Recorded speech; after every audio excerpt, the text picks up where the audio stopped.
Hi అండి, నమస్తే. చింత చిగురు పప్పు చెప్తున్నాను. ఫస్ట్ ఒక విషయం చెప్తానండి.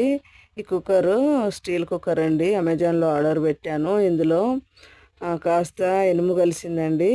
రిటర్న్ పెడదాం అనుకున్నాము, కానీ ఇనుము ఒంటికి మంచిదే కదా అని పెట్టేసుకున్నాము. 1400 రూపాయలు పడిందండి. అయితే కుక్కర్ మాత్రం చాలా బాగానే ఉంది. పప్పు ఎలా చేయాలంటే, పప్పులో పచ్చిమిరపకాయలు, టమాటా ముక్కలు, పల్లీలు, పసుపు, కారము, జీలకర్ర, వెల్లుల్లి వేసి ఉడికించుకోవాలండి. 3 విజిల్స్ వచ్చిన తర్వాత చింత చిగురు నలిపి వేసి ఉప్పు సరిపడినంత వేసి మళ్ళీ ఒకసారి ఉడికించుకొని పోపు చేసుకుంటే చింత చిగురు పప్పు చాలా టేస్టీగా ఉంటుందండి. పల్లీలకు పులుపు పట్టి ఉడికిన పల్లీలు కదా, చాలా టేస్టీగా వస్తుంది ఈ పప్పు. మీకు మా వీడియో నచ్చితే లైక్ చేయండి, షేర్ చేయండి, సబ్స్క్రైబ్ చేయండి. Thank you for watching.